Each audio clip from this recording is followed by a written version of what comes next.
Good morning student, I am Anup Singh Sengar. Welcome to my YouTube channel Basudev Classes.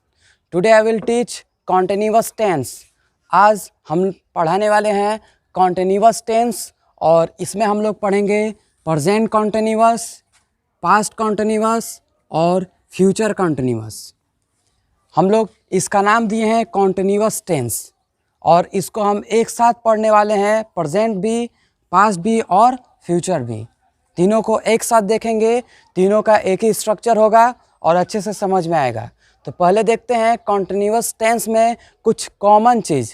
जैसे continuous tense है तो चाहे present continuous हो, वो चाहे पास्ट कॉन्टिन्यूअस हो या फ्यूचर कॉन्टिन्यूअस हो, तीनों में कुछ वर्ड होते हैं जो कॉमन होते हैं और वो समझते हैं, समझने से कुछ आसान हो जाएगा हम लोग का कॉन्टिन्यूअस टेंस। तो देखते हैं कुछ कॉमन पॉइंट्स। क्या देखते हैं?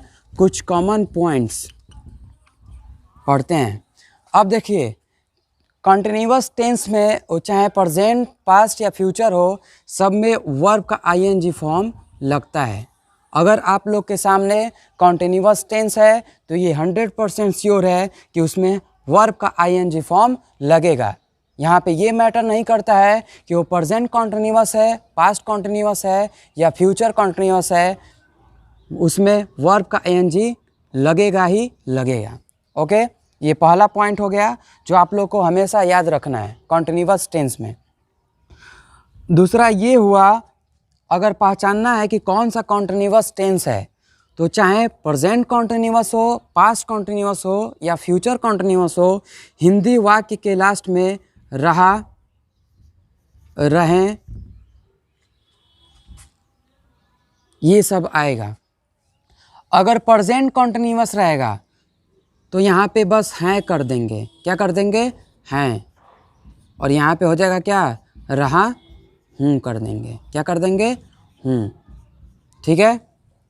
अगर पास्ट कॉन्टिन्यूअस रहेगा तो बस है के जगह पे था हो जाएगा। क्या हो जाएगा? था, थे और यहाँ पे हो जाएगा क्या? रही, थी। कुछ नहीं। फ्यूचर कॉन्टिन्यूअस है तो यहाँ पे भी रहा रहेगा, रहें रहेगा, रहा रहेगा, ये सब रहेगा। बस यहाँ पे रहा होगा हो जाएगा, यहाँ पे रही होगी हो जाएगा, ठीक। और यहाँ पे हो जाएगा रहे होंगे। बिल्कुल आसान है पहचानना कॉन्टिन्यूअस टेंस। देखते हैं, अगर कॉन्टिन्यूअस टेंस है तो उसके लास्ट में रहा, रहें, रहा, रही आएगा। मैटर करता है प्रेजेंट, पास्ट, फ्यूचर। अगर प्रेजेंट कॉन्टिन्यूअस रहेगा तो हिंदी वाक्य के लास्ट में रहा है, रहे हैं, रहा हूँ, रही हूँ, ये सब आएगा, ठीक। अगर पास्ट कॉन्टिन्यूअस है तो उसके लास्ट में रहा था, रहे थे, रही थी, ये सब आएगा। अगर फ्यूचर कॉन्टिन्यूअस है तो हिंदी वाक्य के लास्ट में रहा होगा, रहे होंगे, रही होगी आएगा। और इसी को आप लोग को पहचानना है। अगर ये आप लोग को आ गया तो जान जाएंगे कि वो कौन सा टेंस है, प्रेजेंट कॉन्टिन्यूअस है, पास्ट कॉन्टिन्यूअस है कि फ्यूचर कॉन्टिन्यूअस है। एक बार और देखते हैं। अगर कॉन्टिन्यूअस टेंस आप लोग के सामने है तो उसमें हम वर्ब का आईएनजी फॉर्म लगाएंगे। अगर प्रेजेंट कॉन्टिन्यूअस रहेगा तो लास्ट में रहा है, रही है, रहे हैं आएगा। अगर पास्ट कॉन्टिन्यूअस रहेगा तो लास्ट में रहा था, रहे थे, रही थी आएगा। अगर फ्यूचर कॉन्टिन्यूअस है तो लास्ट में रहा होगा, रहे होंगे और रही होगी आएगा। ये हुआ कॉन्टिन्यूअस टेंस का कुछ इंट्रोडक्शन। आगे देखते हैं present continuous, past continuous, future continuous detail में। और इसका हम बताएंगे एक ही स्ट्रक्चर, और एक ही स्ट्रक्चर में आप पढ़ लेंगे प्रेजेंट कॉन्टिन्यूअस, पास्ट कॉन्टिन्यूअस और फ्यूचर कॉन्टिन्यूअस बहुत ही आसान तरीक़ा से। देखते हैं आगे देखते हैं कॉन्टिन्यूअस टेंस का स्ट्रक्चर। हम लोग जानते हैं कि कोई भी टेंस रहेगा तो उसमें सब्जेक्ट लगाएंगे। तो सब्जेक्ट तो कॉमन रहेगा, वो चाहे प्रेजेंट कॉन्टिन्यूअस हो या पास्ट कॉन्टिन्यूअस हो या फ्यूचर कॉन्टिन्यूअस हो, सब में क्या लगाएंगे? सब्जेक्ट लगाएंगे। अगर प्रेजेंट कॉन्टिन्यूअस रहेगा तो हेल्पिंग वर्ब में इज़, एम, आर लगा देंगे। अगर पास्ट कॉन्टिन्यूअस रहेगा तो हेल्पिंग वर्ब में वाज और वर लगा देंगे। ठीक, अगर फ्यूचर कंटिन्यूअस रहेगा तो हेल्पिंग वर्ब में विल बी और शैल बी लगा देंगे। ये हो गया। उसके बाद क्या करते हैं, अभी बताए हैं कि एक चीज़ कॉमन होता है कॉन्टिन्यूअस टेंस में, वर्ब का आईएनजी फॉर्म लगा देंगे। ठीक, और उसके बाद किसी भी टेंस में हम लोग ऑब्जेक्ट तो लगाते ही हैं, तो ऑब्जेक्ट लगा देंगे और ये हो जाएगा कॉन्टिन्यूअस टेंस का अफर्मेटिव का स्ट्रक्चर। कॉन्टिन्यूअस टेंस का अफर्मेटिव का स्ट्रक्चर। तो इस टेंस में, कॉन्टिन्यूअस टेंस में हम लोग पढ़ रहे हैं present continuous, past continuous, future continuous. अगर प्रेजेंट कॉन्टिन्यूअस रहेगा तो सब्जेक्ट के तुरंत बाद हम लोग इज एम आर लगाते हैं और ये बन जाता है क्या, प्रेजेंट कॉन्टिन्यूअस टेंस। ठीक, अगर पास्ट कॉन्टिन्यूअस है तो सब्जेक्ट के बाद हम लोग क्या करते हैं, तुरंत वाज और वर लगा देते हैं और ये बन जाता है क्या, पास्ट कॉन्टिन्यूअस टेंस। अगर फ्यूचर कॉन्टिन्यूअस है तो उसमें हम लोग क्या करते हैं, सब्जेक्ट के बाद विल बी और शैल बी लगा देते हैं और ये बन जाता है क्या, फ्यूचर कॉन्टिन्यूअस टेंस। ये हो गया आप लोग के सामने प्रेजेंट, पास्ट, फ्यूचर कॉन्टिन्यूअस का स्ट्रक्चर। अगर प्रेजेंट कॉन्टिन्यूअस टेंस रहेगा तो वाक्य के लास्ट में आएगा रहा है, रही हैं और रहे हैं और रहा हूँ। ठीक, अगर पास्ट कॉन्टिन्यूअस टेंस रहेगा तो हिंदी वाक्य के लास्ट में आएगा रहा था, रही थी और रहे थे।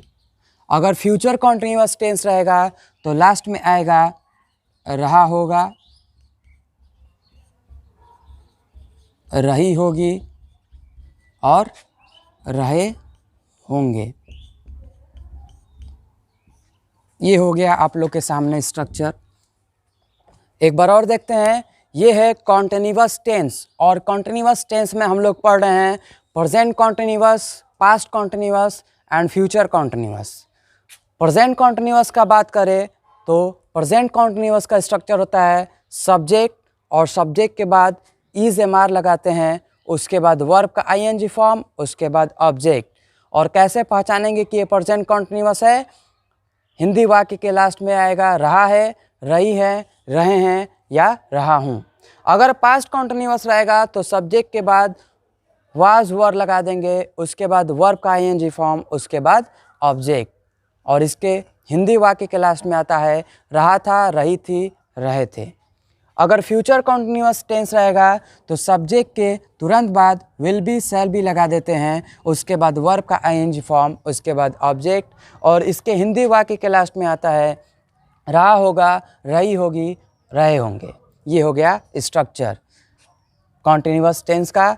हम लोग प्रेजेंट, पास्ट, फ्यूचर का एक ही स्ट्रक्चर में पूरा पढ़ लिए। अब देखते हैं कुछ एग्जाम्पल्स में देखेंगे कुछ हिंदी वाक्य और उसको इंग्लिश में क्या करेंगे, ट्रांसलेट करते हैं। जैसे मैं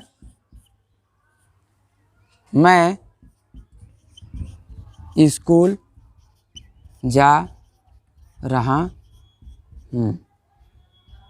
मैं स्कूल जा रहा हूँ। तो देखिए यहाँ पे रहा और हूँ है, तो रहा हूँ किस में आता है, प्रेजेंट कॉन्टिन्यूअस टेंस में। इसको बनाते हैं, मैं का इंग्लिश होता है आई और प्रेजेंट कॉन्टिन्यूअस में आई के साथ लगता है क्या, एम। पहले तो प्रेजेंट कॉन्टिन्यूअस में हम हेल्पिंग वर्ब क्या यूज़ करते हैं, इज एम आर, और आई के साथ क्या लगाते हैं, एम। उसके बाद वर्ब का आईएनजी फॉर्म, तो इसमें वर्ब क्या है, जाना, और जाना का इंग्लिश होता है गो और गो का आईएनजी फॉर्म होता है गोइंग। उसके बाद हो जाएगा to school, I am going to school. दूसरा एग्जाम्पल देखते हैं, जैसे बोलना है कि वे क्रिकेट खेल रहे थे।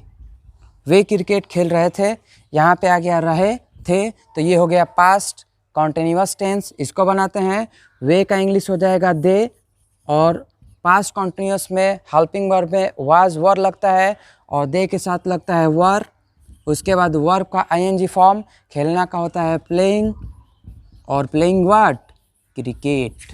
तो हो जाएगा दे वर प्लेइंग क्रिकेट। ये हो गया पास्ट कॉन्टिन्यूअस का एग्जाम्पल।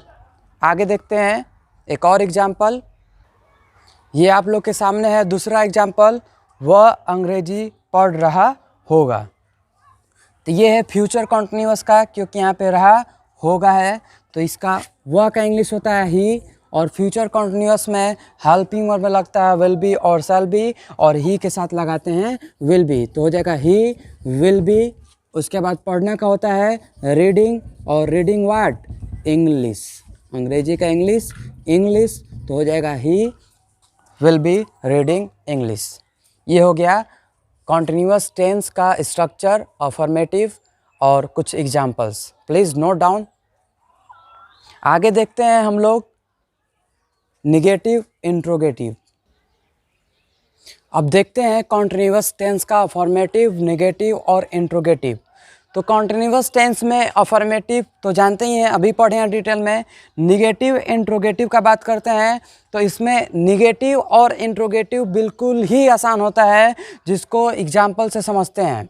जैसे यहाँ पे अफर्मेटिव है, वह सवाल हल कर रहा है, इसको बनाते हैं, ये है प्रेजेंट कॉन्टिन्यूअस। अगर आप लोग को प्रेजेंट कॉन्टिन्यूअस आ गया निगेटिव इंट्रोगेटिव, तो पास्ट कॉन्टिन्यूअस और फ्यूचर कॉन्टिन्यूअस भी आ जाएगा। तो इसका हो जाएगा ही, और ही के साथ लगता है इज़, और सवाल हल करना का होता है सॉल्विंग, हल करना का इंग्लिश सॉल्विंग, और सॉल्विंग व्हाट, क्वेश्चंस। तो हो जाएगा ही इज़ सॉल्विंग क्वेश्चन। ये हो गया अफर्मेटिव। आगे देखते हैं वह सवाल हल नहीं कर रहा है। तो बताए थे, बहुत पहले ही बताए थे पिछले वीडियो में, कि निगेटिव लगाने का एक तरीका होता है, तीसरे नंबर पे हम लोग क्या करते हैं, नॉट लगा देते हैं। तो वह का इंग्लिश हो जाएगा ही, और ही के साथ लगेगा इज, और तीसरे नंबर पे लगा देंगे नॉट। तो हो जाएगा he is not solving question. समझ में आया? अगर यस नो टाइप का बात करेंगे, इंट्रोगेटिव यस नो टाइप का, तो इसमें हम लोग क्या करते हैं, हेल्पिंग वर्ब पहले रख देते हैं। और आप लोग को पता भी है कि इंट्रोगेटिव सेंटेंस क्या होता है।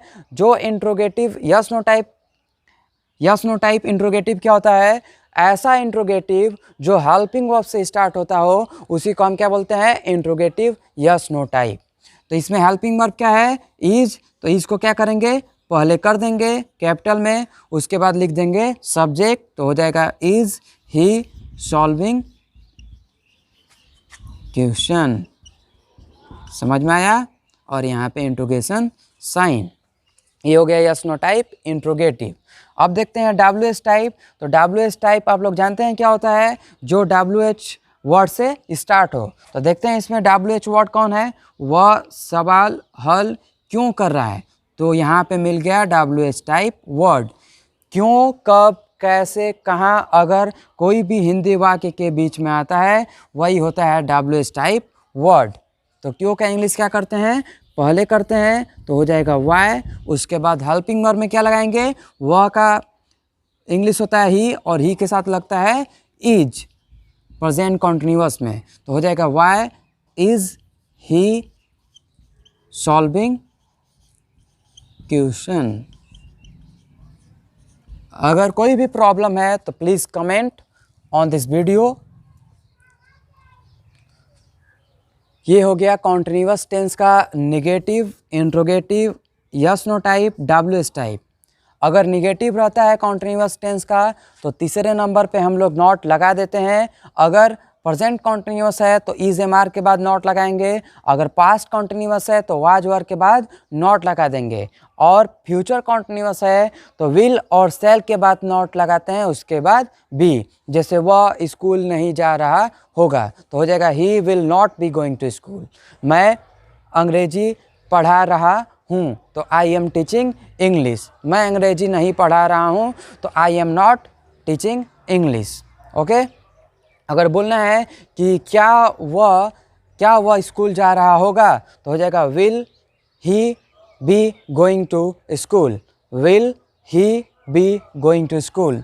विल और शैल को पहले करते हैं, उसके बाद सब्जेक्ट, उसके बाद बी लगाते हैं, उसके बाद वर्ब का आईएनजी फॉर्म, उसके बाद ऑब्जेक्ट, और ये होता है continuous tense. I hope you got it my point what I want to say. Okay, देखते हैं अगले वीडियो में परफेक्ट टेंस, और परफेक्ट टेंस में पढ़ेंगे present perfect tense, past perfect tense और फ्यूचर परफेक्ट टेंस, और उसको भी ऐसे ही पढ़ा जाएगा एक ही स्ट्रक्चर में, present perfect tense, past perfect tense और future perfect tense finish. So thank you for watching my videos. Please subscribe my channel. Thank you so much.